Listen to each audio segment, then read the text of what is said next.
mempersembahkan Sandiwara Radio, Babat Tanah Leluhur. Kita semua siap. Sebaiknya kau mati saja. Bakar dan tinggalkan tempat ini cepat.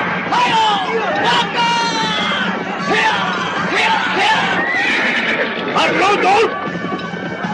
Bocah sinting, rasakan ini. Ya! Ayo, bertut-tut atau aku buat hancur tubuhmu dengan cambuk ini. Ikat kaki anak itu dan gantung di tiang itu. Sebuah kisah kolosal dari tanah leluhur ratusan tahun yang silam di tanah Pasundan yang diwarnai dengan kekerasan, ambisi, keserakahan, iri dan dengki, serta cita-cita dan cinta anak manusia. Maaf, ku buka baju atasmu.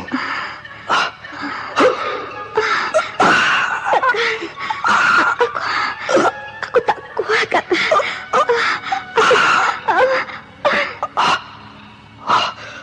Celaka. Tenagaku tak akan dapat kusalurkan dengan baik tanpa bantuan dari Anting sendiri yang terluka. Babat Tanah Leluhur. Kisah besar ini bermula dari sebuah kerajaan kecil di kaki Gunung Ciremai di daerah Pasundan, tepatnya di Karangsedana, yang akhirnya berkembang terus sampai kebangkitan Mataram Hindu di Jawa Dwipa. Serahkan yang ini untukku. Mengapa harus Kakang? Aku pun masih sanggup merobohkannya. Tidak lebih dari 10 jurus. Lawan dia dengan kincir metuh. Baik, akan saya lakukan.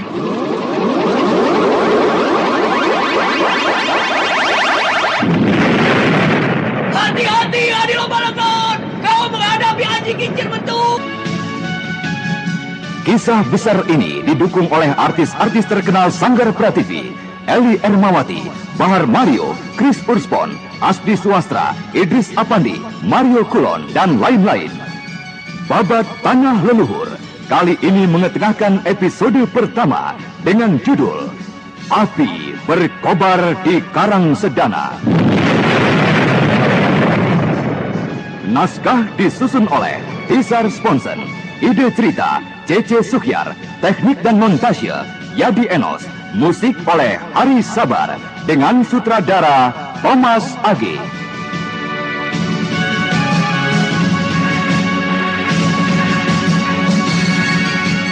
Dalam seri ke-26 ini didukung oleh Eli Ermawati sebagai Anting Wulan, Bahar Mario sebagai Seta Keling, Rio sebagai Raden Purbaya, Hari sebagai Resi Wanayasa, Edi Dosa sebagai Ki Luminta, Yulia sebagai Cempaka, dan pengantar cerita Lukman Tambose.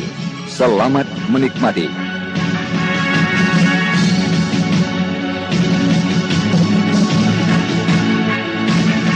Pada kisah yang lalu diceritakan, Roro Angken yang terluka segera dibawa ke Padepokan Gualarang diserahkan pada Hyang Resi Wanayasa. Karena racun yang sudah sedemikian jauh masuk ke dalam pembuluh darah penting dekat jantung, Resi Wanayasa tidak berani menjanjikan kesembuhannya. Raden Purbaya yang baru beberapa saat tiba di Padepokan merasa tergerak hatinya untuk mempelajari ilmu olah kanuragan. Setelah menyatakan keinginannya, akhirnya ia diterima untuk dapat segera mempelajari ilmu olah kanuragan. Nah, ingatlah, besok sebelum matahari terbit, kau sudah harus siap untuk berlatih. Paman Luminta yang akan memberikan dasar-dasar dari ilmu Padepokan ini akan menjemputmu. Mengerti? Mengerti, Paman? Bagus. Nah, sekarang beristirahatlah. Sebentar lagi kau akan diberitahukan untuk makan bersama-sama di ruang besar itu. Baik, Paman. Raden Purbaya melonjak kegirangan dan menari-nari setelah Raden Setakeling meninggalkan kamarnya. Berita yang dibawa oleh Raden Setakeling seakan-akan telah menobatkannya menjadi seorang pendekar yang tangguh. Demikianlah esok hari sebelum matahari terbit. Jika Raden ingin belajar bersama-sama dengan kakak-kakak angkatan pertama di sini, Raden harus giat untuk mengejar mereka. Mengejar ketinggalan Raden. Mereka sudah mulai sejak 2 bulan yang lalu, Raden. Ya, saya mengerti, Paman Luminta. Saya akan mencoba untuk berlatih sungguh-sungguh. Bagus. Nah, sekarang marilah kita mencoba untuk melatih daya tahan tubuh. Ayo, kita berlari mengitari padepokan ini, Raden. Hup, hup. Dengan semangat tinggi yang bergejolak di dalam dada, Raden Purbaya mengikuti Aki Luminta yang merupakan salah seorang pelatih murid untuk angkatan pertama di Padepokan Gualarang. Sang mentari belum lagi terbit dan memancarkan sinarnya yang gemilang. Suasana di sekitar Padepokan terasa sangat dingin mencekam. Akan tetapi, dalam suasana yang demikian dinginnya, titik-titik keringat telah memenuhi seluruh tubuh Raden Purbaya. Dan mereka masih saja terus berlari. Ayo terus Raden. Raden harus mencoba berusaha hingga melampaui batas akhir kekuatan Raden, agar nanti Raden mendapatkan tambahan kekuatan tenaga baru. Ayo Raden. Baik, Paman. Ya, cukup Raden. Kita beristirahat. Jangan Raden. Jangan langsung duduk. Bergeraklah, santai saja. Ya, beberapa saat dulu begitu. Nah, baru Raden dapat duduk. Ya Paman. Kita dapat beristirahat beberapa saat. Lihatlah, agaknya hari sudah cukup terang. Sebentar lagi kita akan melanjutkan latihan kita dengan berlari-lari kembali, Raden. Akan tetapi tidak di tanah datar seperti tadi, tapi di tengah sungai kering itu. Paman, kenapa Paman tidak mengajarkan saya ilmu kepandaian seperti yang dilakukan semua murid Padepokan ini? Kenapa Paman hanya mengajarkan saya berlari-lari seperti permainan anak-anak saja? Raden, yang saya ajarkan sekarang ini adalah merupakan dasar dari setiap ilmu olah kanuragan. Olah kanuragan sesuai dengan namanya adalah ilmu yang berdasarkan pada gerak tubuh. Walaupun nanti akan berkembang hingga ke olah batin. Akan tetapi Raden, semuanya harus memiliki dasar, yaitu tubuh yang telah terbina. Jadi jika Raden ingin menguasai ilmu-ilmu olah kanuragan, yang sekarang saya ajarkan adalah dasar yang sangat penting, Raden. Apa Raden sudah mengerti? Ya, Paman. Nah, lihatlah. Lihatlah, itu ada sungai kering. Kita sekarang akan mencoba berlari di tengah sungai itu. Tapi, Paman, sungai itu dipenuhi oleh batu-batu besar maupun kecil. Bagaimana saya dapat berlari di tengah sana? Lakukanlah nanti sedapat Raden. Memang yang kali ini kita lakukan adalah sedikit berbeda dengan yang baru saja kita lakukan. Lalu, kapan saya dapat berlatih ilmu olah kanuragan yang sebenarnya? Seperti yang dilakukan murid-murid Padepokan ini di dalam sanggar besar itu. Raden, nanti jika Raden sudah memiliki daya tahan tubuh yang cukup dan keterampilan gerak yang akan kita lakukan sekarang. Jika demikian, ayolah kita segera mencobanya, Paman. Bagaimana Raden? Apakah Raden sudah merasa tidak capai? Ya, Paman. Saya sudah merasa segar kembali. Ayo, kita lanjutkan latihan kita. Baiklah. Mari, Raden. Hup, hiya, hiya. Ayo, Raden. Ikutilah Paman. Baik, Paman. Hup, hup, hiya. Awas, berhati-hatilah, Raden. Jangan tergesa-gesa. Pelajarilah situasinya dulu, Raden. Ayo. Hup, hiya. Iya. Hup, hiya. Mudah sekali, Paman Luminta. Hup. Hei, awas Raden. Aduh. Bagaimana Raden? Apakah ada yang terluka? Tidak, Paman. Mari kita teruskan latihan ini. Mari Raden. Hup. Hiya. Dengan semangat yang dipaksakan, Raden Purbaya terus berlari mengikuti petunjuk dari Ki Luminta. Beberapa kali Raden Purbaya terpleset jatuh. Akan tetapi hal itu tidak menjadikannya putus asa. Purbaya berlatih terus dan terus berlatih.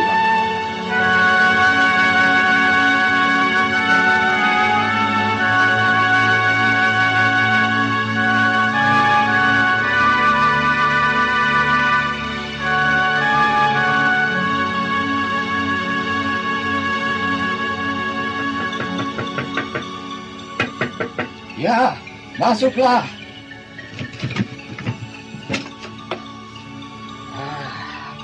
Oh, kau Sariti, murid dari Aki Pungkur. Ada apa kau datang kemari, nak? Saya hendak menyampaikan surat dari guru saya. Surat dari gurumu? Apakah kau telah bertemu dengannya di sekitar sini? Surat ini ada pada saya sejak kedatangan saya 3 hari yang lalu. Tapi Guru berpesan untuk memberikan surat ini pada saat yang tepat. Iya. Yaitu pada saat Eyang sedang dalam keadaan tenang dan tidak sibuk. Begitu. Tua gila Pungkur, gurumu itu memang ada-ada saja. Ini suratnya, Eyang. Sariti menyerahkan bungkusan kain putih yang tergulung rapi pada Resi Wanayasa. Dan kemudian, setelah membuka serta membaca lembaran daun lontar yang berada di dalam bungkusan kain, Resi Wanayasa tersenyum. Sudah berapa lama kau mengenal murid-muridku? Baru beberapa hari ini saja, Eyang Resi. Apakah kau sudah mengetahui isi surat ini? Belum, Eyang. Apakah saya boleh mengetahui dan perlu mengetahuinya? Benar-benar tua gila Pungkur itu. Tidak waras dan sangat usilan. Kenapa Eyang berkata seperti itu pada guru saya? Sekarang, siapakah di antara murid-muridku yang kau kenal baik? Apa maksud Eyang Resi? Maksudku, siapa di antara ketiga orang murid laki-lakiku itu yang kau kenal dengan baik begitu? Saya baru mengenal mereka, Eyang. Kenapa? Gurumu menghendaki agar aku dan dia dapat mengikat tali kekeluargaan, begitu. Jadi guru saya? Iya. Dia ingin agar kau dapat menikah dengan salah seorang muridku, begitu. Keterlaluan. Guru benar-benar keterlaluan telah mempermainkan aku seperti ini. Sebentar. Dengarlah dulu, nak. Aku tidak menolak dan juga tidak menerima permintaan gurumu itu. Tapi kau sampaikanlah bahwa semua masalah itu aku serahkan pada kalian sendiri, ya. Karena ini memang adalah hak dan urusan kalian. Saya permisi, Eyang. Saya akan segera kembali. Iya, baiklah. Sampaikanlah salamku pada gurumu itu. Baik, Eyang.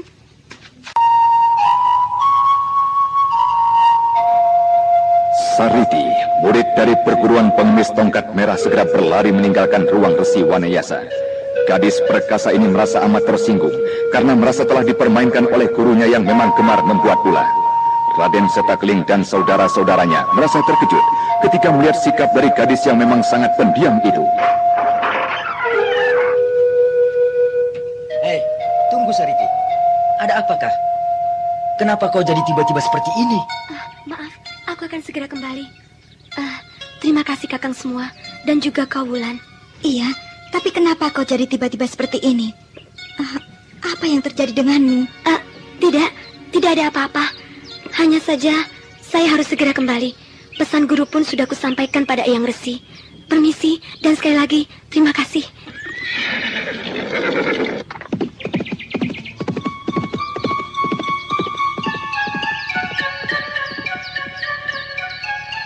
Pasti telah terjadi sesuatu dalam pembicaraannya dengan Eyang Resi. Aku akan menanyakannya. Kau ikutlah Adisaka. Biarlah, aku saja yang menanyakannya pada Eyang Resi. Bersama-sama dengan Kakang Sita, kalian tunggu saja di sini.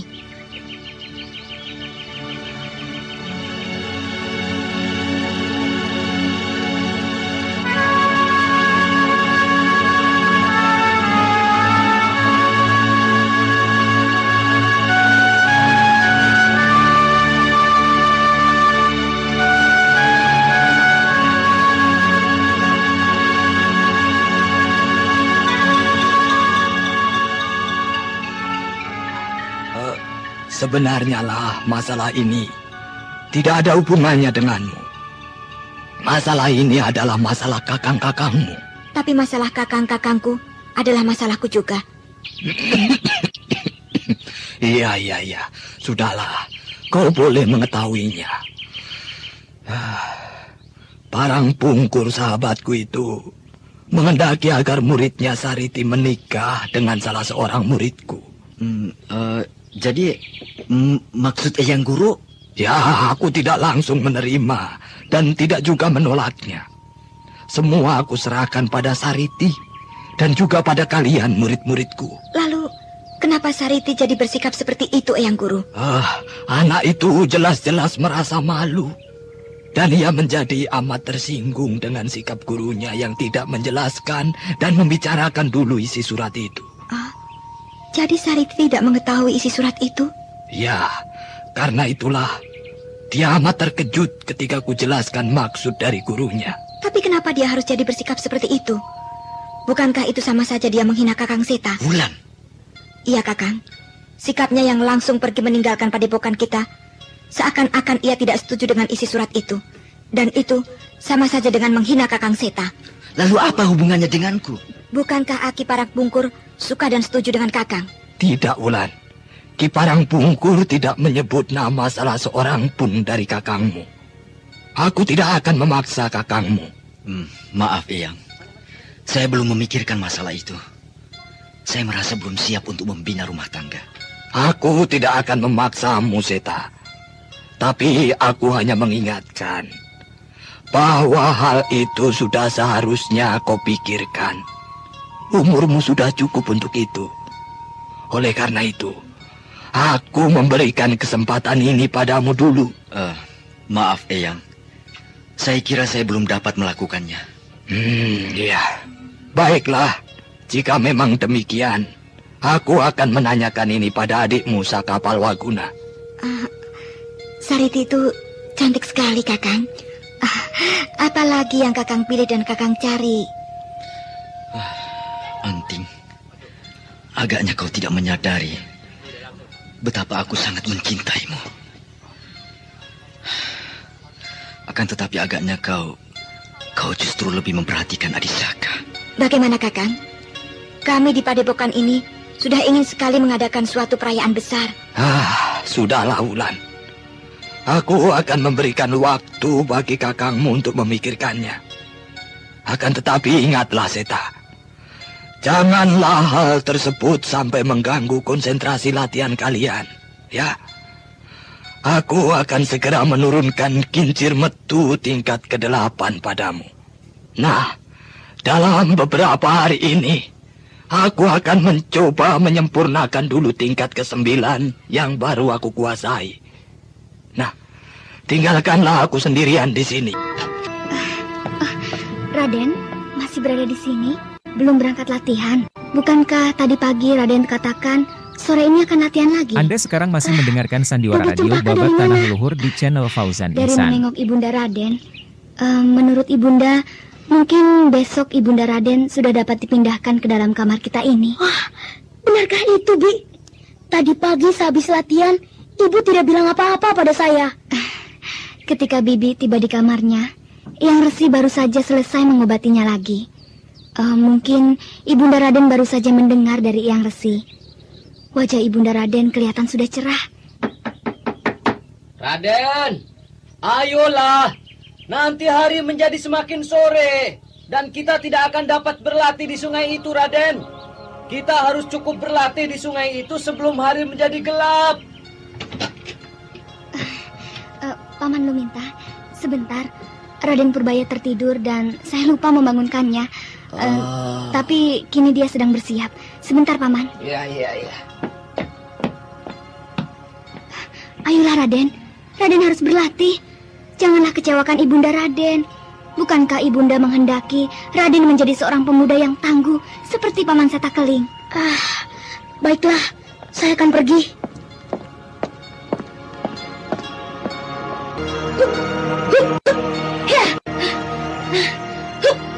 Iya. Cukup, Raden. Beristirahatlah. Hari sudah mulai senja, Raden. Sebentar lagi kita lanjutkan berlatih mengelilingi padepokan ini. Untuk latihan melompat, tak dapat kita lanjutkan, Raden. Karena Raden sudah tidak dapat melihat dengan jelas lagi batu-batuan yang ada di sungai itu. Paman, sampai kapankah saya harus berlatih seperti ini? Kapan saya bisa diberikan ilmu pukulan untuk menyerang lawan? Nanti, jika daya tahan tubuh Raden sudah cukup. Akan tetapi, sampai kapankah itu, Paman? Nanti, Raden. Jika Raden sudah dapat mengelilingi padepokan ini hingga 10 kali putaran tanpa henti. Dan kini Raden baru saja dapat 6 kali putaran. Oh, benarkah, Paman? Jadi, jika saya dapat mengelilingi padepokan ini hingga 10 kali putaran, Paman akan mulai memberikan saya ilmu untuk menyerang lawan. Iya, Raden. Paman akan memberikannya. Asalkan Raden mampu mengelilingi padepokan ini hingga 10 kali putaran. Saya akan mencobanya saat ini, Paman. Kau belum mampu, Raden. Janganlah memaksakan diri. Mungkin jika Raden rajin berlatih setiap pagi dan sore, 10 hari lagi Raden akan dapat melakukannya. Saya dapat melakukannya sekarang, Paman. Oh, baiklah. Kalau begitu Raden dapat mencobanya. Beristirahatlah dulu. Tidak, Paman. Saya tidak merasa lelah lagi. Tapi Raden baru saja berlatih melompat di atas batu sungai itu. Sudahlah, Paman. Hitunglah. Saya akan memulai putaran pertama saya. Hup.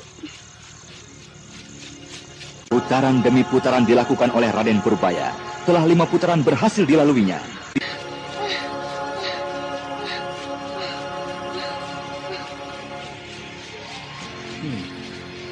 Luar biasa sekali semangat anak ini.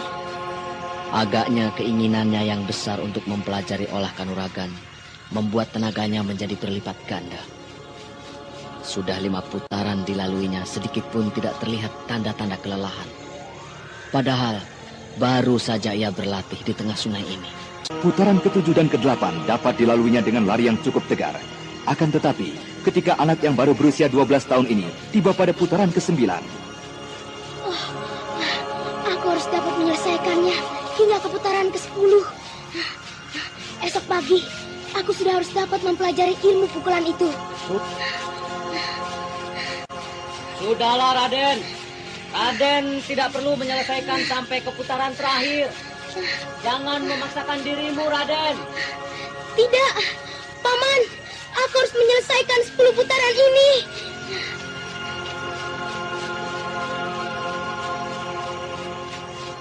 Dengan langkah yang semakin limbung, Raden Purbaya terus memaksakan langkahnya hingga ke putaran terakhir. Dan segera, ia menemui Kiluminta dengan langkah yang limbung. Wah, bagaimana, Paman? Saya berhasil, bukan? Iya, Raden berhasil. Dan mulai besok pagi saya akan mengajarkan... Oh, Raden! Raden Purbaya yang tak dapat lagi menahan rasa kegembiraan dan rasa kelelahan yang luar biasa, yang sekaligus menyerangnya, menjadi pingsan tak sadarkan diri. Kiluminta segera menyambar tubuh putra dari Prabu Ajikonda itu.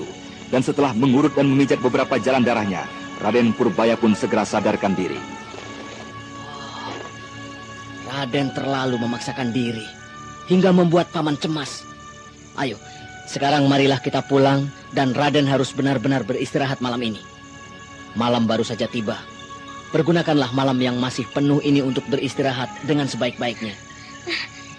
Mari kita kembali, Paman.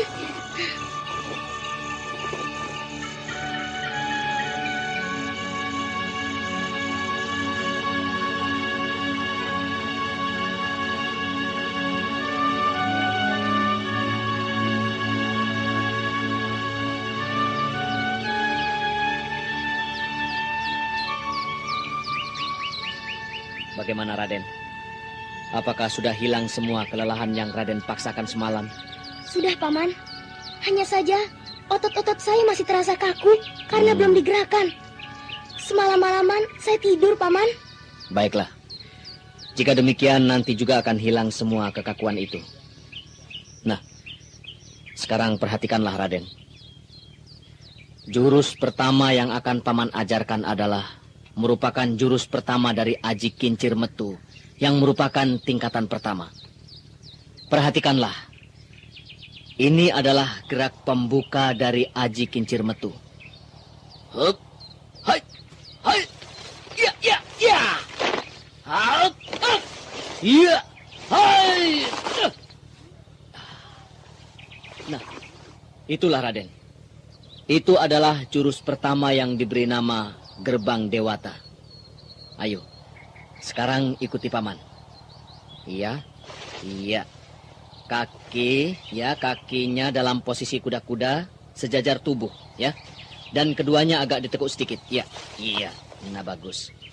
Nah, sekarang lihat gerak dari kedua tangan yang berada di samping pinggang itu. Iya begitu. Diangkat tinggi ke atas dan putar. Iya, putar. Iya, bagus. Nah, sekarang lihatlah gerak dari serangannya. Ya, ya.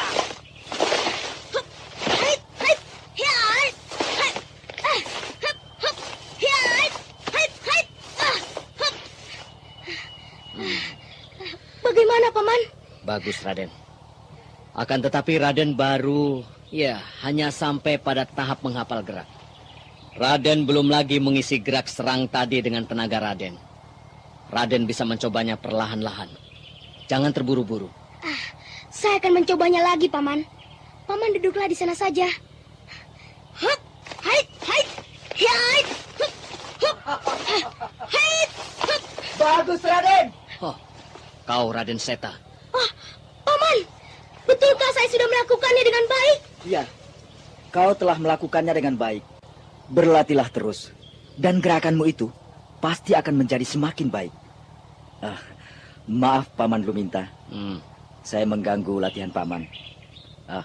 Raden Purbaya, saya membawa kabar gembira untukmu. Oh, ada apa, Paman? Ibundamu sudah berada di kamarmu dan kini sedang bersama dengan Cempaka. Oh, Paman meminta, bisakah saya meminta waktu untuk melihat keadaan ibu? Pergilah, Raden. Jenguklah ibumu. Oh, terima kasih, Paman meminta, Paman Seta.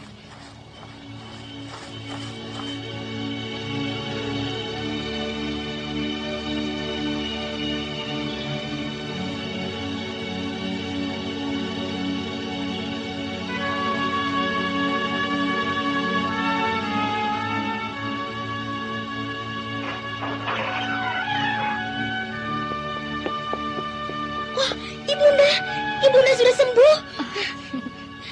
Ya, Purbaya. Bunda sudah tidak lagi merasakan rasa sakit seperti waktu-waktu yang lalu. Tapi, Ibunda, apa tidak dapat bangun dari tempat tidur ini? Ya, Bunda belum dapat menggerakkan anggota tubuh. Kedua tangan dan kaki Bunda seakan-akan tidak ada. Oh, apakah akan selamanya seperti ini keadaan Bunda? Tentu saja tidak, Purbaya. Nanti jika Eyang Resi berhasil menemukan obatnya, pasti racun yang masih tersisa di dalamnya akan dapat dipunahkan. Oh ya, bagaimana dengan latihanmu, Purbaya? Apakah kau berlatih giat? Jangan khawatir, Bunda. Nanda akan berlatih siang malam agar dapat menjadi seorang yang tangguh. Dan kelak dapat membalaskan penghinaan yang telah kita terima selama ini. Cempaka, aku kini benar-benar membutuhkan pertolonganmu sepenuhnya untuk merawat dan memperhatikan Purbaya anakku. Jangan khawatir, Gusti. Itu memang sudah menjadi tugas dan kewajiban saya. Beristirahatlah, Gusti. Bukankah tadi Eyang Wanayasa juga menyarankan agar Gusti banyak beristirahat? Ya, baiklah, Cempaka. Ya, benar. Tidurlah, Bunda. Biar saya akan menjaga Bunda di sini. Kau bermainlah di luar. Bunda dapat beristirahat sendiri. Tapi bukankah sudahlah, Raden? Biarkanlah Ibunda Raden beristirahat sendiri. Ayo, kita bermain di luar. Baiklah, saya akan bermain di luar.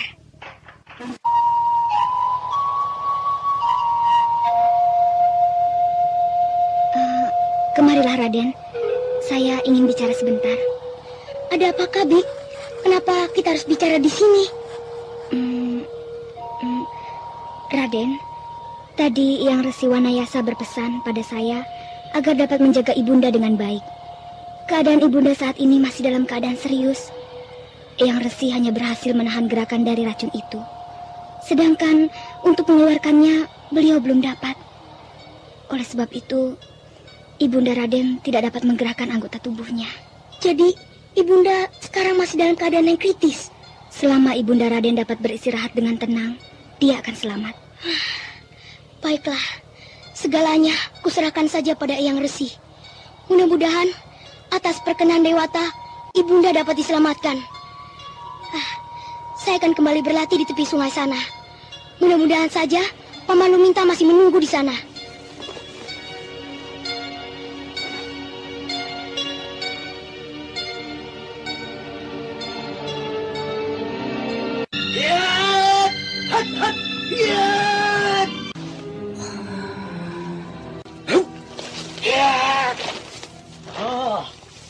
Tunggulah sebentar, anakku. Oh, Eyang Resi. Kau sendiri saja di sini. Di mana saudara-saudaramu yang lain? Mereka semua sejak pagi tadi turun ke desa, Eyang. Iya. Duduklah, Seta. Ada yang ingin aku bicarakan dengan kalian sebenarnya. Ya, Eyang. Tapi, biarlah ku sampaikan saja hal ini padamu. Dan nanti dapat kau sampaikan pada saudara-saudaramu yang lain.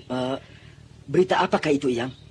Begini, dalam surat yang dibawa oleh Sariti, ya, Iya, Eyang. di samping membicarakan urusan perjodohan, Aki Pungkur juga mengabarkan bahwa golongan hitam di daerah Jawa bagian tengah sedang mempersiapkan suatu pertemuan untuk menggalang persatuan di antara mereka. Jadi, apa yang akan Eyang lakukan sekarang? Ya, mempersiapkan diri kalian. Aku mengendaki kelak kalianlah yang dapat mewakiliku. Mewakili Gua Larang untuk menggagalkan rencana mereka. Oleh karena itu, aku ingin sesegera mungkin mempersiapkan kalian. Katakanlah, jika nanti saudara-saudaramu kembali, aku akan memulainya besok pagi. Baiklah, Eyang.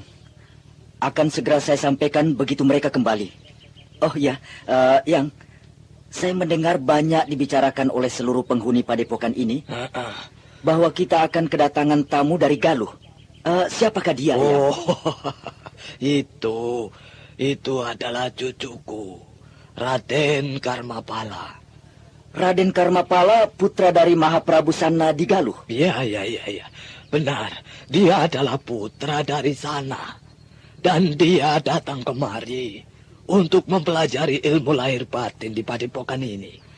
Akan tetapi, dia akan tetap mengirimkan sejumlah pengawal. Walaupun, ya, secara sembunyi-sembunyi. Padepokan kita akan menjadi semakin semarak dengan kehadiran Raden Karmapala. Ya, tentu saja. Mudah-mudahan saja kita dapat menjaganya. Karmapala adalah seorang anak yang sangat nakal. Masih cukup pantas, Eyang. Bukankah Raden Karmapala masih sangat muda sekali? Oh ya, masih sangat muda sekali. Umurnya baru 14 tahun. Ya, Eyang. Kira-kira 2 tahun lebih tua dari Raden Purbaya. Ya, itulah, Eyang. Karmapala pantas berlaku nakal dalam usianya yang semuda itu. Ya. Semoga saja anak itu tidak terlalu manja dan menyusahkan kita. Nah, teruskanlah latihanmu, Seta. Aku akan kembali ke bilikku.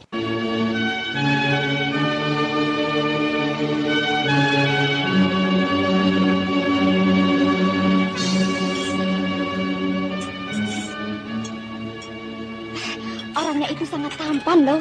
Iya, saya sudah tahu banyak tentang pangeran dari Galuh itu. Mbah Jati semalam bercerita tentang Raden Karmapala. Kapan menurut beritanya Raden Karmapala akan datang? Kalau menurut Mbah Jati semalam, katanya dalam waktu dekat ini dia akan datang. Mungkin hari ini, atau mungkin juga besok. Ya, yang jelas kita semua di padepokan ini sudah mengadakan persiapan untuk menyambutnya. Hei, ayo makannya ditambah, Raden. Raden, mau ditambah nasinya? Sudahlah, Bi. Saya sudah cukup kenyang. Terima kasih, Bi Parmi. Bagaimana tentang kesehatan Ibunda, Raden? Bibi dengar kemarin sudah dipindahkan ke bilik Raden. Iya, benar, Bi. Keadaan Ibunda saya sudah semakin membaik. Nah, ini airnya Bibi tambahkan. Terima kasih, Bi.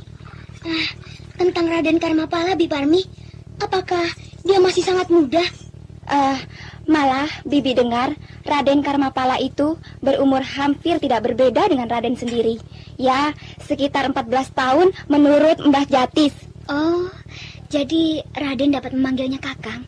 Dia 2 tahun lebih tua dari Raden. 2 pangeran kecil yang tampan tinggal di padepokan ini. Cempaka, kau hanya mengurus Raden Purbaya seorang pangeran. Tapi aku sebentar lagi akan mengurus 2 orang pangeran. Raden Purbaya itu dan juga Raden Karmapala yang sebentar lagi akan tiba. Terima kasih, Bi Parmi. Saya akan segera kembali. Nah, Ini Cempaka, makanan untuk gustimu. Iya, terima kasih Bi Parmi. Saya permisi. Mari Raden.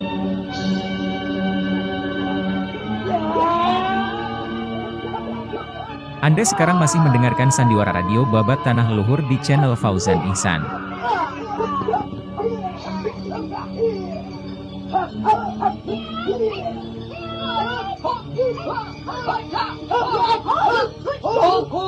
Cukup anak-anak. Ya, duduklah. Aku kini sudah tahu sejauh mana perkembangan ilmu kalian. Saya yang bodoh, tidak berhasil mengembangkan lebih jauh dari ilmu kincir metu kebanggaan kita. Demikian pula saya, Eyang. Saya adalah satu-satunya yang paling bodoh. Hingga saat ini, saya tidak berhasil untuk menyerap dan menyamai ilmu dari kakang-kakang saya. Bahkan Adi Wulan sendiri sudah mengatasi saya. Ya, sudahlah, Awu. Aku mengerti kenapa kau bisa sampai seperti itu. Semata-mata bukanlah karena kau bodoh. Kau mempunyai kemampuan yang sama dengan kakang-kakangmu. Akan tetapi, sikapmu dalam mempelajari ilmu banyak mempengaruhi keberhasilanmu itu. Ketergesaan dalam menyerap ilmu dapat mengakibatkan hal yang seperti kau alami itu. Nah, dalam pertemuan ini, aku akan mencoba membuka lebih banyak tentang kincir metu.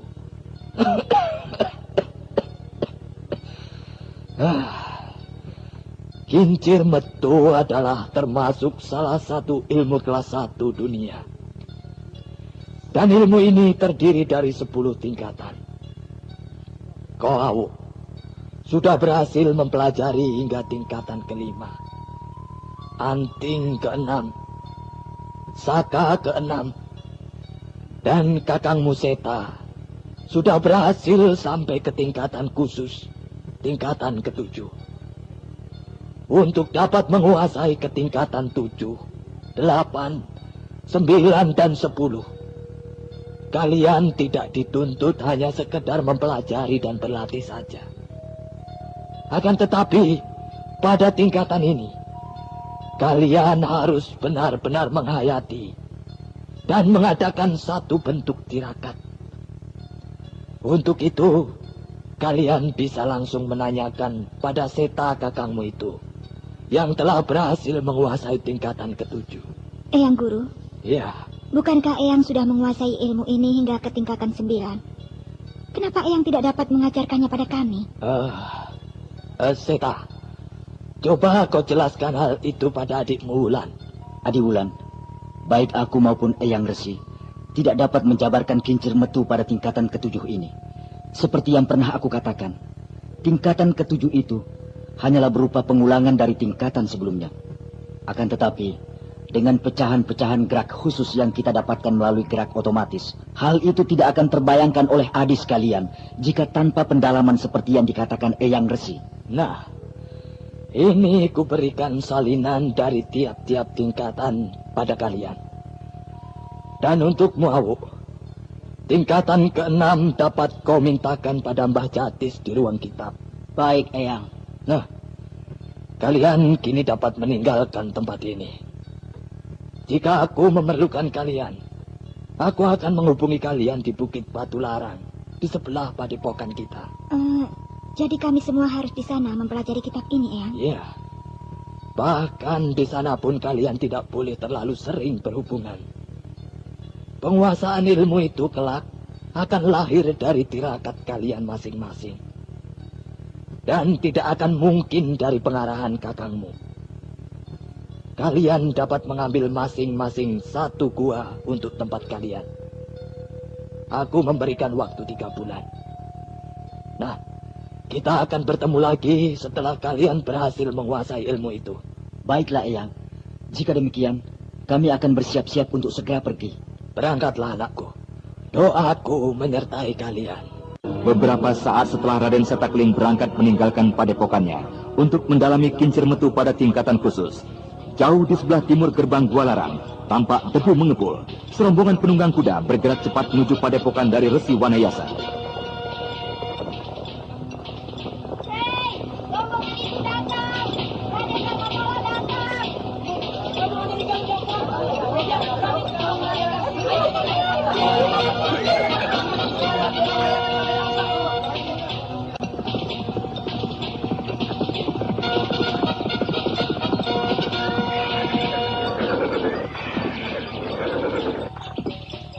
Selamat datang, cucuku Karmapala.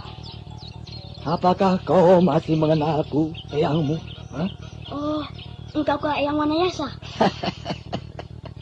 Ya, benar cucuku. Akulah Wanayasa eyangmu. Eyang Wanayasa, saya mengaturkan sembah bakti pada Eyang. Ya, bangunlah Karmapala cucuku. Bagaimana keadaan ayahandamu selama ini? Ayahanda Prabu selama ini berada dalam keadaan sehat-sehat saja, Eyang. Bagus, bagus. Der, tahukah kau kenapa dan untuk apa kau dikirim kemari ke padepokan yang sunyi ini? Hah? Ayahanda Prabu menghendaki saya kelak akan dapat menjadi seorang pemuda yang kuat lahir dan batin. Iya. Bagus, bagus sekali cucuku. Nah, untuk sementara ini, kau boleh beristirahat dulu cucuku.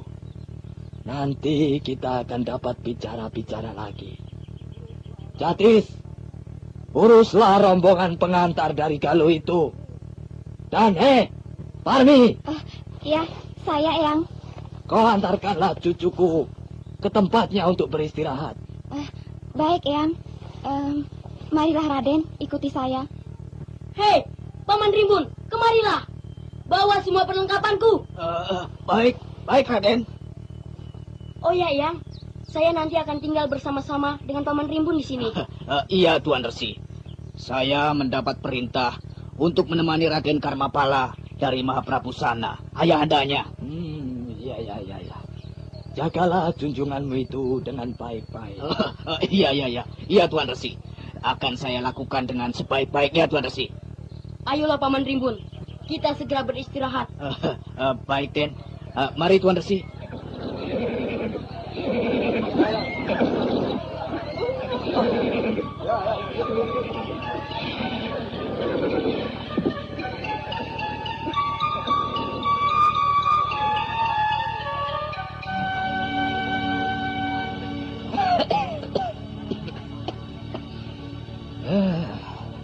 Semoga anak itu tidaklah merepotkanku. Sikapnya yang manja, sewaktu-waktu akan dapat saja membuat ramai padepokanku. Aku akan bertindak tegas jika sampai anak itu membuat ulah di padepokan ini.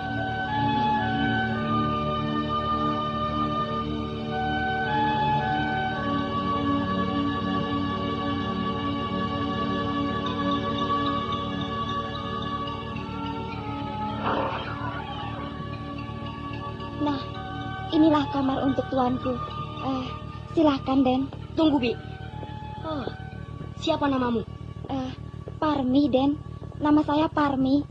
Orang-orang di padepokan ini semua memanggil saya dengan sebutan Bi Parmi.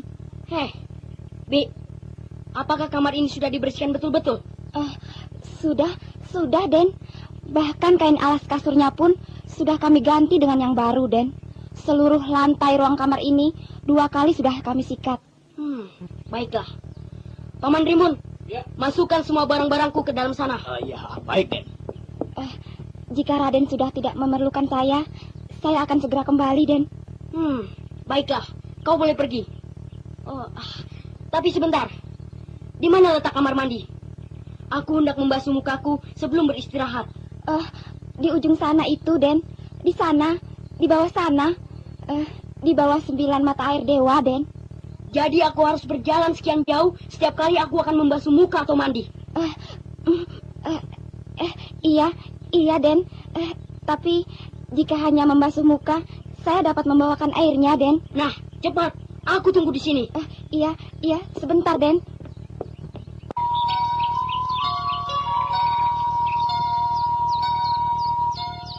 Hei, Paman Rimbun. Paman Rimbun. Paman Rimbun. Iya, Den. Iya, Raden. Sedang apa Paman di dalam? Anu, Den. Setelah merapikan perlengkapan Aden, Paman tertidur di bawah amben, Den. Paman. Tahukah Paman, kenapa ayah sampai membawaku ke padepokan ini? Oh, iya, tentu saja tahu, Den. Ayahanda Raden ingin agar Raden mempelajari ilmu Stop! Sudah, Paman. Aku tahu semuanya. Aku akan mempelajari semua ilmu sakti dari padepokan Eyangku ini. Heh, Paman. Lihatlah, siapakah itu? Ada seorang anak yang hampir sebaya denganku di padepokan ini. Panggillah dia, Paman.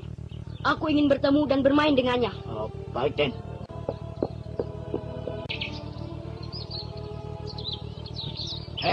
Bocah. Bocah kecil. Tunggu dulu. Ada apakah Paman memanggil saya? Itu lihatlah. Pangeran Karmapala ingin berjumpa denganmu. Tapi saya tidak pergi ke pancuran untuk membasuh tubuh saya yang kotor ini. Kau gila apa? Junjunganmu Pangeran Karmapala memanggilmu. Ayo cepat ke sana. Ayo. Baiklah, Paman.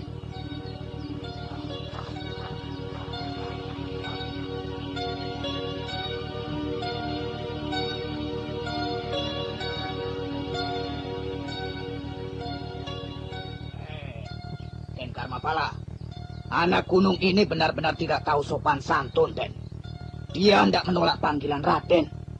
Hei, benarkah kau menolak panggilanku? Sama sekali tidak, Raden. Saya hendak lebih dahulu membasuh tubuh dan wajah saya. Siapakah namamu? Purbaya, Raden. Nah, Purbaya, aku ingin sekali berkawan denganmu. Mulai saat ini, aku akan tinggal di padepokan eyangku ini. Baik, Raden. Maaf, jika sudah tidak ada yang Raden perlukan dengan saya hendak ke pancuran sana untuk membasuh tubuh saya. Jika demikian, marilah kita bersama-sama ke sana. Aku pun ingin melihat pancuran itu.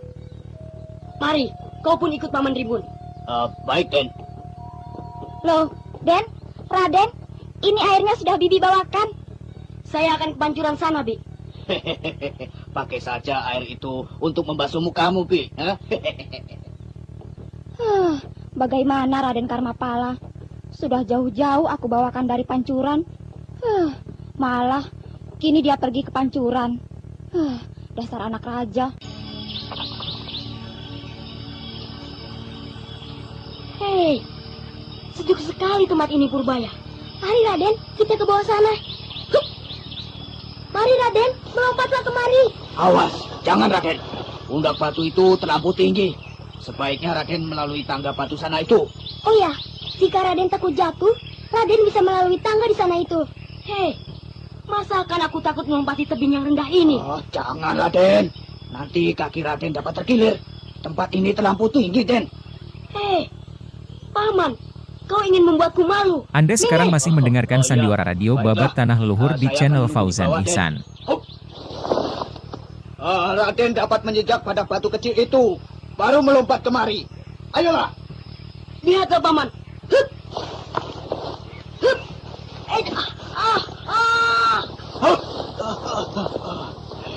Hei, kenapa kau menangkapku, Paman? Ampun, Raden. Tadi saya melihat Raden goyah memijak cadas itu. Saya khawatir Raden akan terjatuh terguling ke bawah sini. Kurang ajar. Kau menghinaku, Paman. Ampun, Raden. Ampunkan Paman. Hei, Paman. Awas. Jika sampai kau sekali lagi berani menghinaku. Hayo, mari kita ke pancuran itu, Purbaya.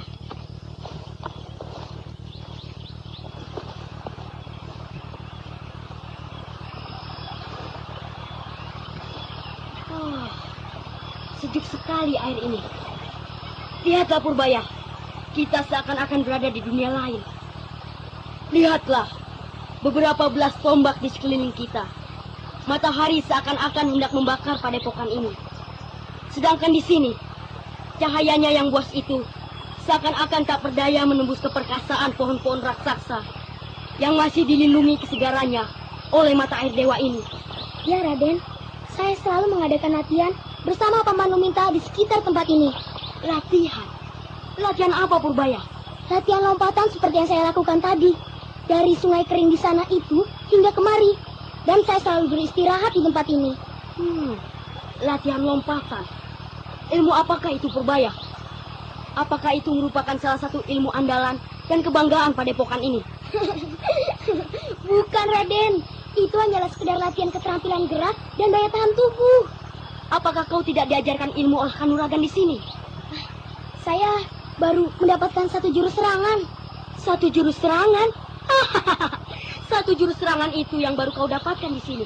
Ya, karena saya pun belum lama belajar di sini. Belum lama? Jadi kau bukan berasal dari padepokan ini? Iya, Raden. Saya bukan berasal dari padepokan ini. Lalu dari manakah kau berasal? Dari desa di sekitar Karangsedana ini? Atau kau dari Galuh sana? Saya... Raden diminta untuk segera kembali. Eyang Wanayasa ingin bertemu. Katakan saja nanti, Bi. Aku masih ingin bermain-main di sini. Tapi Raden, Eyang Wanayasa... Sudahlah, katakan saja aku nanti akan menjumpainya. Pergilah sana kau. Baiklah, Raden. Jika begitu, nanti tolong antarkan Raden Karmapala ke bilik Yang Resi. Baik, Biparmi. Hei, kau memanggil Raden pada Purbaya, pada bocah ini. Iya, Raden. Siapakah sesungguhnya bocah ini? Aku adalah putra dari Ayahanda Aji Konda dari Karangsedana yang kini telah tersingkir. Oh, jadi kau adalah putra mahkota dari kerajaan Karangsedana, kerajaan kecil yang menguasai wilayah sekitar sini. Benar, Raden. Karangsedana adalah sebuah kerajaan kecil yang berada di bawah kekuasaan Galuh dan menjunjung tinggi kebesaran Ayahanda Raden Mahaprabu Sana di Galuh. Bagus, bagus. Jadi tidak salah agaknya aku memilihmu sebagai kawanku Purbaya. Raden, sebaiknya Raden segera menemui Eyang Resi. Eyang Resi pasti akan kebingungan jika Raden tidak segera datang menemuinya. Baiklah, katakan saja pada Eyang Resi, aku akan segera ke sana setelah aku membasuh wajahku di pancuran itu. Mari Purbaya.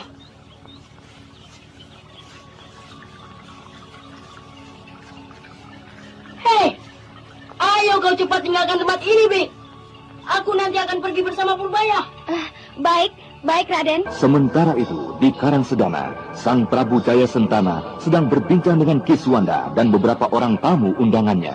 Tuanku, mereka inilah yang telah berjanji akan membantu rencana kita itu. Ini adalah Ki Sampar Angin dan muridnya. Apakah kau sudah mengerti semua rencana yang akan kami jalankan? Sudah, tuanku. Melakukan suatu gerakan khusus ke padepokan Buah Larang. Baiklah. Apakah kira-kira akan berhasil gerakan yang akan kau pimpin itu, Ki Sampar? Apakah kau cukup mengerti kekuatan yang akan kau hadapi di sana? Iya, hamba sudah jelas dengan kekuatan yang akan hamba hadapi di sana. Untuk melakukan gerakan ini, Ki Demang sudah menjanjikan dana yang cukup bagi kami. Dengan dana yang disediakan itu, hamba yakin akan dapat mengerahkan kawan-kawan dari dunia hitam. Carilah tenaga lebih banyak lagi. Aku tak ingin rencanaku kali ini masih gagal juga. Dan ingat, serangan ini adalah serangan dari musuh-musuh Ki Wanayasa yang mendendam padanya dan juga pada Ningsewu. Jadi bukan dari aku, Prabu Jaya Suntana. Hamba mengerti, tuanku. Pemerintah di Galuh, hamba jamin tidak akan mengetahui semua rencana tuanku ini. Bagus. Bagus, Ki Sampar. Nah, jika rencana berhasil, aku akan memberikan hadiah khusus bagimu. Terima kasih, tuanku. Tapi ampun, tuanku. Tuanku jangan khawatir. Peristiwa penyerangan ini akan diketahui oleh Prabu Sana di Galuh. Lalu, bagaimana dengan gerakan yang telah tuanku laksanakan di sini? Apakah Sang Prabu di Galuh tidak mengetahuinya? Apa yang kulakukan di sini? Semua yang terjadi di sini memang sudah menjadi kehendak rakyat Karangsedana. Mereka sudah tidak senang lagi dengan kepemimpinan yang dilakukan oleh Aji Konda. Iya. Untuk itulah aku membantu usaha rakyat Karangsedana. Dan Prabu Sana di Galuh telah kukirimkan laporan semua kejadian yang terjadi di sini. Semua yang tuan katakan adalah benar semata. Hamba juga menyaksikan sendiri selama beberapa tahun terakhir ini. Kekacauan terjadi di seluruh bagian Karangsedana. Bagus. Bagus, Ki Sampar. Agaknya engkau sudah mengerti siapa Haji Konda dan siapa aku. Baiklah. Aku kira sudah cukup pertemuan kita kali ini. Ki Darpo, antarkan Ki Sampar ke ruang istirahat. Nah, Ki Sampar, beristirahatlah sementara di sini. Dan jika engkau telah merasa sigar, lanjutkanlah tugas dan rencanamu. Terima kasih. Hamba permisi, tuanku.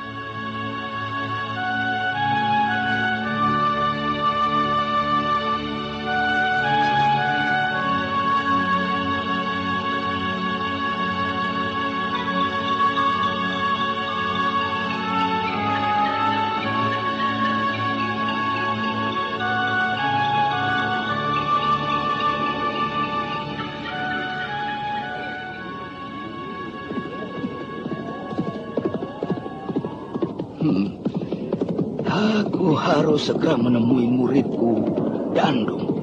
Semua tugas menghubungi kawan-kawanku dan juga kakangku, Prabangkara, akan kuserahkan pada Dandung. Dan aku akan bersenang-senang di kota Raja Karangsedana sampai semua tamu undanganku tiba.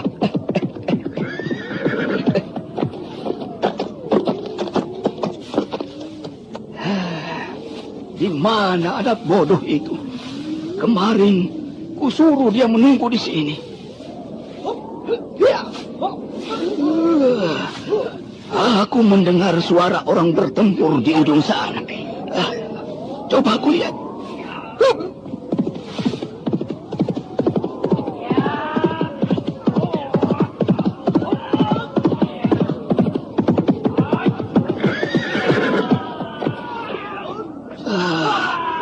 Suara Dandung muridku. Dengan siapakah dia bertempur?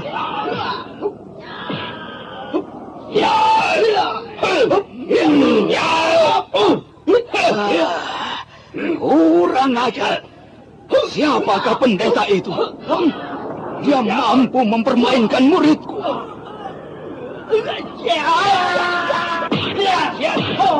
Guru, pendeta ini sudah mengundang kita. Mundur kau, Dandung. Kau bukanlah lawan pendeta itu. Sekarang gurunya sudah datang. Kau kelihatan gagah kembali, Gendut. Bukankah tadi kau sudah meminta ampun padaku?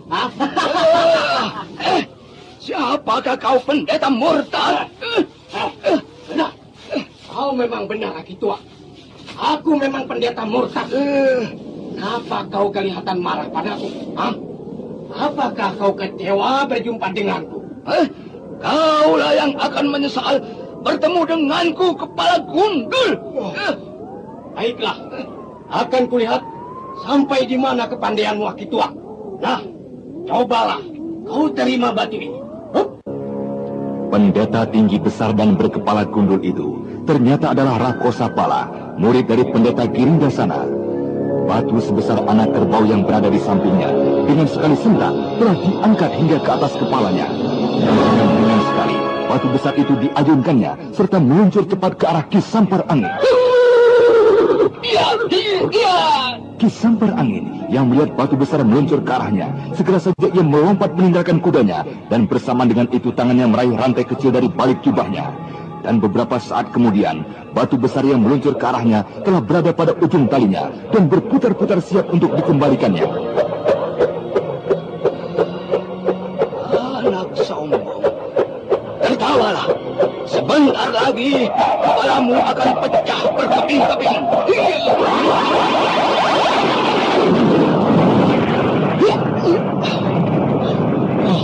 Ternyata orang ini ilmunya luar biasa sekali.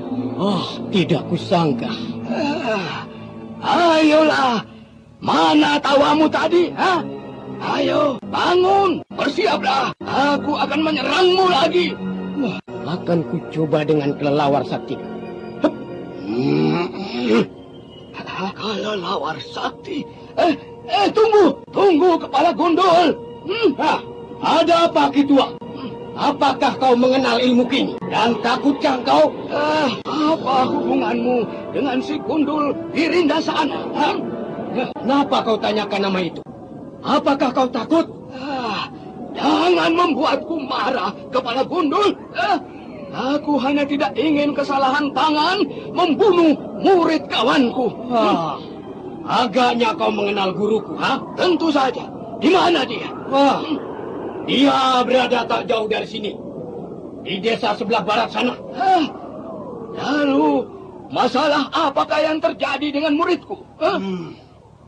Murid Aki si gendut itu keterlaluan sekali. Ia menghadangku dan hendak merampas kudaku. Ya, tentu saja ia aku beri pelajaran. Ayolah Dandu, kita temui kawanku dulu di Rindasana. Untung saja 2 tahun yang lalu dia mempertunjukkan kelelawar saktinya padaku. Jika tidak, pasti aku sudah kesalahan tangan padamu, Gundul.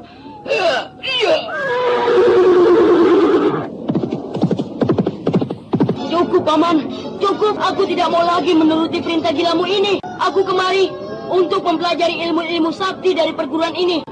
Janganlah kau ajarkan aku berlari-lari seperti ini. Tapi Raden, yang Paman berikan ini merupakan dasar dari ilmu olah kanuragan. Itu kan yang akan Paman ucapkan. Saya sudah tahu. Saya tidak butuh itu. Saya bukanlah Purbaya yang bodoh, yang mau saja Paman berdaya dengan permainan anak-anak seperti ini. Janganlah perlakukan saya seperti anak-anak. Raden tidak akan dapat dengan baik menguasai ilmu sakti jika tidak memiliki daya tahan tubuh yang baik, Raden. Aku tidak percaya.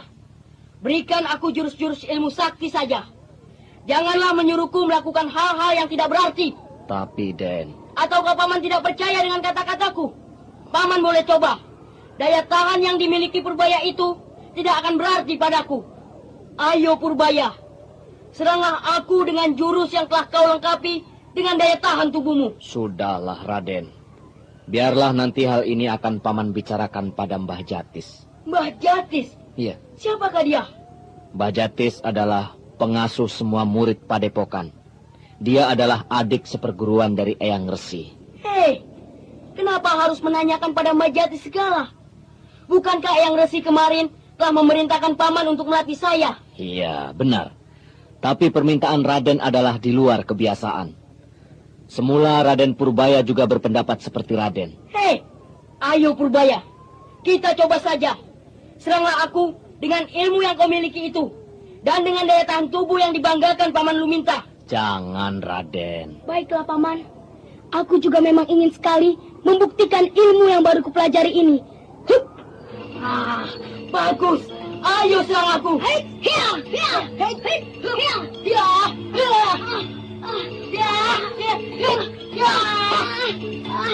Mana Paman? Mana daya tahan tubuh yang Paman akan banggakan itu? Ilmu itu pun tak ada artinya buatku. Raden.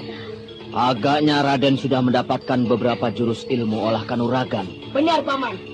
Bukankah tidak ada artinya jika aku kemari hanya mempelajari ilmu-ilmu yang justru jauh lebih rendah dari yang kumiliki sekarang? Hei, bagaimana Purbaya? Bukankah tidak ada artinya ilmu lompat-lompatan dan permainan lari yang kau pelajari itu? Aku akan mencobanya lagi, Raden.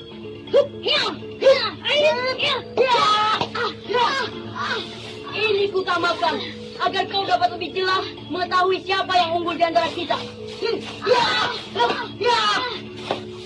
Jurus-jurus yang dilancarkan Purbaya tidak ada artinya sama sekali untuk menghadapi Raden Purbaya yang ternyata sudah terlatih. Raden Purbaya menjadi bulan-bulanan pukulan dari Raden Karmapala. Sampai pada suatu saat, Raden Purbaya yang menjadi nekat menyerang Karmapala dengan membabi buta dan berhasil menyergap Raden Karmapala. Lepaskan Purbaya! Jangan memeluk seperti ini!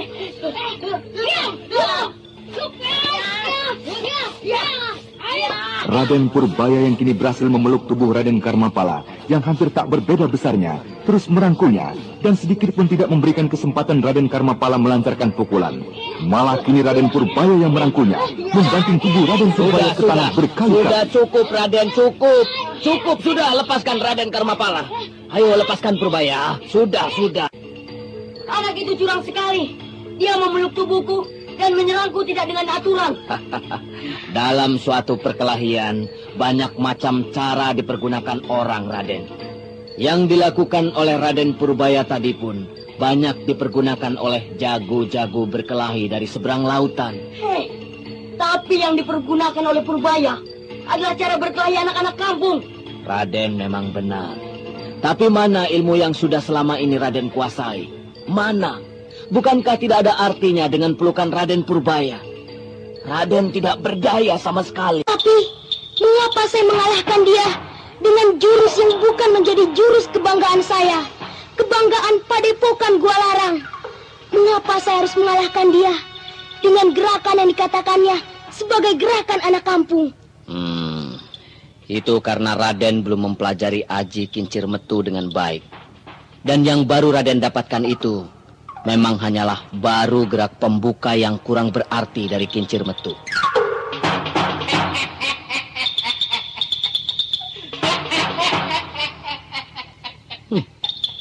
Siapa itu? Ayo keluar. Jangan sembunyi.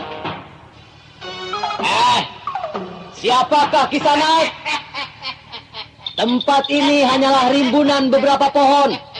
Kisanak tidak akan dapat bersembunyi dengan baik. Ayo keluarlah.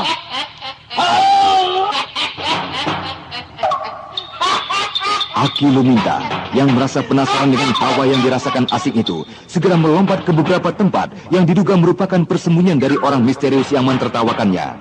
Akan tetapi, beberapa kali dia mencari ke setiap tempat yang dicurigainya, tidak juga ia dapat menemukannya.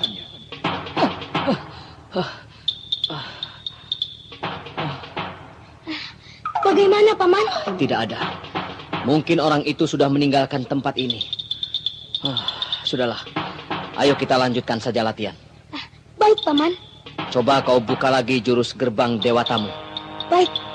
Hup, hai, hai, hup, hup, hai, hai, hup, hup. Bagus. Bagus, Raden. Sekarang lihatlah. Paman akan memberikan jurus berikutnya.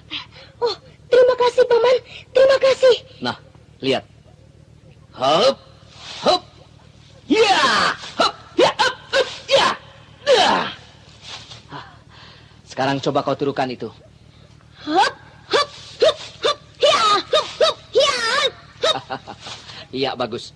Tapi gerak kakimu harus benar-benar bersamaan dengan serangan tangan kiri ke dada lawan.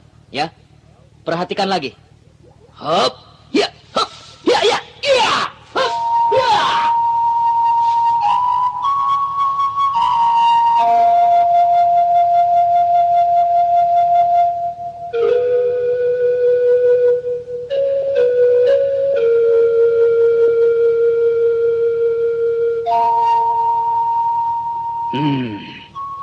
Jika begitu, biarlah anak itu aku yang tangani saja, Luminta. Kau boleh mengurus Raden Purbaya saja. Aku akan berusaha mengendalikan anak itu.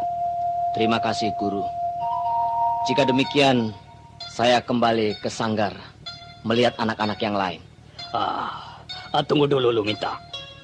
Ada sedikit yang akan kuminta penjelasan darimu. Apakah itu, Guru? Tadi kau katakan bahwa Raden Karmapala sudah memiliki jurus-jurus dari luar padepokan ini. Apakah kau bisa mengenali jurus itu? Maaf, Guru. Saya tidak bisa mengenalnya. Akan tetapi menurut penglihatan saya, bukanlah aji atau ilmu yang termasuk dalam ilmu kelas 1 dunia. Iya. Oh ya. Lalu sampai di mana kau berikan bimbingan pada Raden Purbaya? Kemarin saya baru saja memberikan jurus kedua dari tingkatan pertama kincir metu. Apakah anak itu cukup rajin berlatih? Oh, luar biasa sekali, Guru. Semula saya mengira, karena dia adalah seorang anak yang masih kecil, saya merencanakan hendak memberikan latihan ketahanan tubuh dan keterampilan tubuh untuk waktu yang panjang.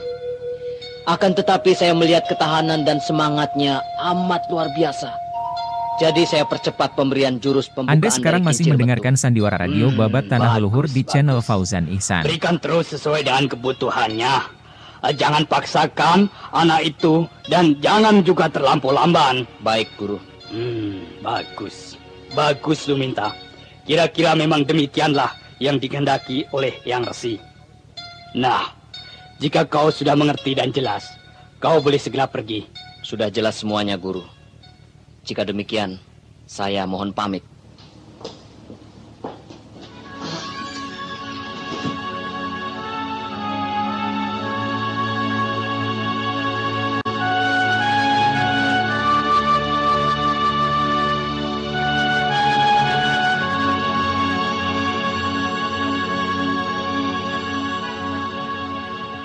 Oh, apakah jurus gerbang dewata ini cukup bagus, Mbah? Purbaya dengan mudah dapat kukalahkan, kupatahkan serangannya. Jika jurus itu hanya berdiri sendiri, memang tidak berarti, Raden. Tapi jika digabung dengan jurus dan serangan berikutnya, gerbang dewata ini akan menjadi satu dasar gerak yang baik. Mbak dengar Raden sudah pernah mempelajari ilmu kanuragan di Istana Galuh. Benar, Mbah. Banyak pengawal-pengawal ayahanda yang memberi pelajaran pada saya. Coba Raden tunjukkan ilmu-ilmu apa saja yang telah Raden pelajari itu. Baik, Mbah. Ya. Ya. Tunggu dulu. Stop, Raden. Siapa yang mengajarkan Raden ilmu itu? Melihat gerakan Raden, tentu orang yang mengajarkan Raden berasal dari seberang lautan. Oh, benar, Mbah. Ini saya dapatkan dari Paman Pati Sulung yang berasal dari tanah Melayu. Dia adalah salah seorang pengawal ayahanda Prabu. Coba Raden perlihatkan lagi yang lain. Yang Raden dapatkan dari guru yang lain. Baik, Mbah. Ya, hai, ya, ya, ya, ya, ya, Nah, bagaimana, Mbah? Apa Mbah juga mengenal ilmu yang baru saja saya mainkan? Ya. Itu adalah kepalan sakti dari selatan. Hei, hebat sekali, Mbah. Mbah tahu nama aji-aji yang saya miliki. Tapi apakah aji yang Mbah miliki lebih baik? Lebih hebat dari aji saya ini. Mungkin ya, tapi mungkin juga tidak. Apa maksud Mbah? Setiap aji atau ilmu itu memiliki kekhasan dan keragaman daya serang yang berbeda-beda. Kehebatan sebuah aji, daya serang sebuah aji akan tergantung sekali pada orang yang menerapkannya. Maksud Mbah? Kepalan sakti selatanmu itu. Jelas kehebatannya akan berbeda jika gurumu sendiri yang mempergunakannya. Jadi jika Raden ingin menjadi seorang yang tangguh, persiapan dasar Raden harus benar-benar sempurna. Saya akan mencoba menuruti segala petunjuk Mbah. Bagus jika demikian. Untuk selanjutnya, Raden, dilarang untuk mempelajari lagi segala bentuk aji atau ilmu kanuragan dari luar padepokan ini. Dan untuk yang sudah Raden miliki itu, Raden dilarang untuk mempergunakannya, apalagi mengembangkan ilmu itu. Tapi apakah tidak sayang, Mbah? Justru jurus kepalan sakti selatan saya ini jauh lebih baik dari jurus yang dimiliki oleh Purbaya. Jurus yang didapatkannya dari padepokan ini. Jika Purbaya sudah memiliki 3 jurus saja, pasti Raden sudah dapat dikalahkannya. Kemarin Raden mengalahkannya karena Raden Purbaya baru memiliki jurus pembukaannya saja. Apakah Mbah dapat membuktikannya? Boleh. Bagaimana caranya, Raden? Saya akan menyerang Mbah dengan ilmu dan aji yang telah saya miliki. Dan Mbah melawan dengan aji kincir metu jurus 1 dan 2 seperti yang Mbah katakan hebat itu. Tapi Mbah tidak boleh mempergunakan tenaga Mbah yang kuat.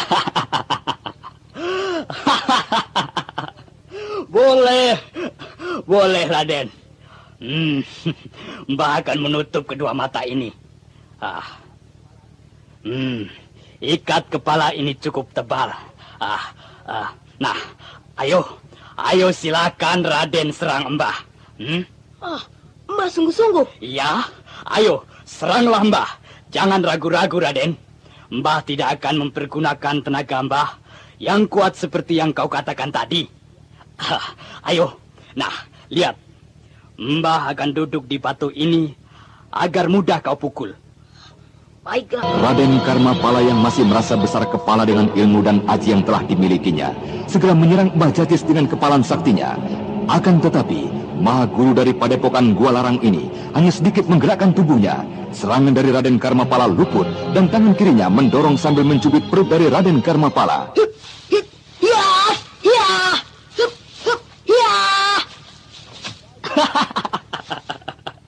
Bagaimana Raden? Ayolah serang terus Mbah ini. Aku akan mencoba menyerang orang tua sombong ini dari belakang, biar dia tahu rasa.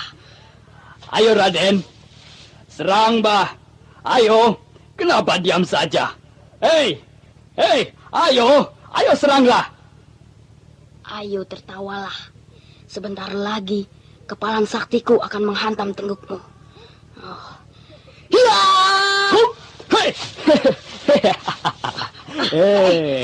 Lepaskan tangan saya, Mbah. Bagaimana Raden? Kenapa Mbah mempergunakan ilmu sihir? Ilmu sihir? Mana ilmu sihirnya Raden? Ini adalah salah satu dari ilmu Padepokan Gua Larang. Bukan ilmu sihir. Tapi bagaimana mungkin Mbah bisa mengetahui serangan saya dengan mata tertutup jika itu bukan ilmu sihir? Bukan Raden. Ini bukanlah ilmu sihir. Mbah mengetahui serangan dan gerakan Raden dengan mempergunakan ilmu 4 arah pembeda gerak. Raden boleh pergi kemanapun, ke arah manapun. Mbah dapat menunjuknya dan bahkan dapat menangkap Raden. Baiklah.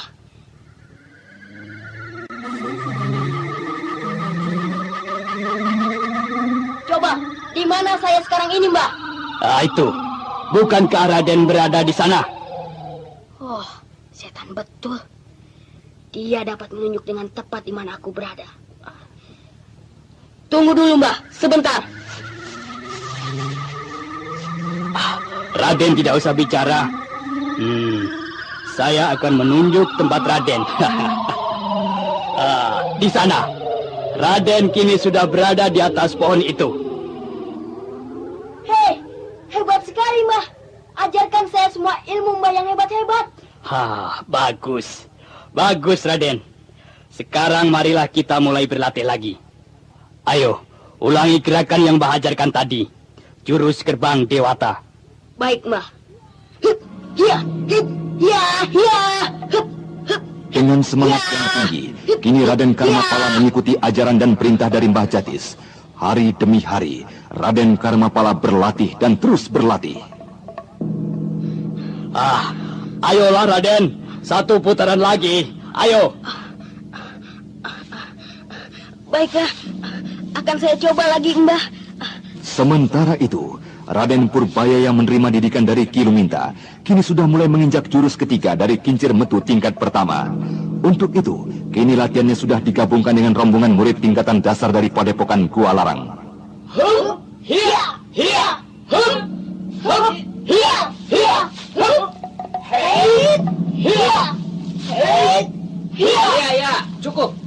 Cukup sudah latihan kita hari ini. Kemari Raden. Paman ingin bicara sebentar. Ya, ada apa Paman? Mulai hari ini, setiap kali Raden sudah bisa terus latihan bersama-sama di sini. Dan Raden bisa juga latihan sendiri dengan mempergunakan tempat ini. Nah, tanpa harus ke pinggir Sungai Kering sana, ya? Tapi saya kira saya masih membutuhkan latihan di pinggir kali sana, Paman. Saya akan latihan di sana sendiri. Sebelum atau sesudah latihan bersama di sini. Ya, itu terserah padamu. Jika kau memang suka di sana. Tapi harus kau ingat dulu, aku memberikan latihan di pinggir sungai sana karena khusus akan mempersiapkanmu agar dapat mengejar dan dapat bersama-sama latihan dengan kakak-kakakmu yang beberapa saat sudah mendahuluimu. Saya mengerti, Guru. Tapi biarlah, saya tetap mempergunakan pinggiran sungai itu untuk berlatih. Hei, sudah selesai latihannya. Sudah Raden. Ada apakah? Apakah Raden ingin melihatnya? Ya, sayang sekali. Aku ingin melihat perkembangan ilmu olah kanuragan sahabatku Purbaya. Ya, sayang sekali. Besok Raden datang lebih pagi jika Raden ingin melihat latihan di sini. Hei, mana mungkin? Mbah mengajarku dari pagi-pagi baru selesai sekarang ini. Apakah kau tidak bisa latihan lebih siang sedikit agar aku dapat melihat kalian berlatih? Apalagi yang hendak Raden lihat? Aji yang mereka latih sedikit pun tidak berbeda dengan yang Raden dapatkan dari guru. Hei, Purbaya, sudah sejauh mana kau dapatkan aji-aji dari Paman Luminta? Sudah sampai pada jurus 3, tingkatan dasar kincir metu. Hanya baru jurus 3. Aku yang lebih akhir datang kemari sudah mendapatkan 4 jurus dari kincir metu dasar. Hei, untung aku tidak belajar dengan Paman Luminta. Aku harus memiliki 5 jurus dari tingkat dasar kincir metu. Aku ingin sekali ikut dalam pesta pendadaran itu. Ya, aku harus memiliki 5 jurus itu. Raden Purbaya bertekad untuk mendapatkan dan menguasai 5 jurus dari tingkatan dasar kincir metu. Untuk itu, setiap selesai berlatih bersama kakak-kakak seperguruannya, secara diam-diam dia memperhatikan dan mencatat semua gerak jurus keempat dan kelima dari kincir metu. Hup! Hai! Hup! Hup! Hia! Hia! Hai! Hup! Oh, ada yang mengintipku. Siapa ya? Paman, siapakah yang mengintip latihanku? Keluarlah! Semua ini aku lakukan karena aku ingin turut dalam pesta pendadaran itu. Aku tidak bermaksud sedikit pun mencuri belajar untuk maksud yang buruk. Sungguh, Paman.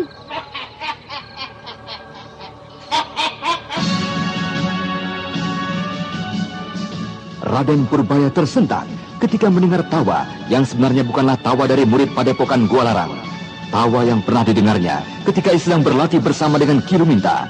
Nah, para pendengar sekalian, siapakah orang misterius yang mengintip Raden Purbaya? Dan bagaimanakah kelak? Apakah Raden Purbaya dapat mengikuti pesta pendadaran itu?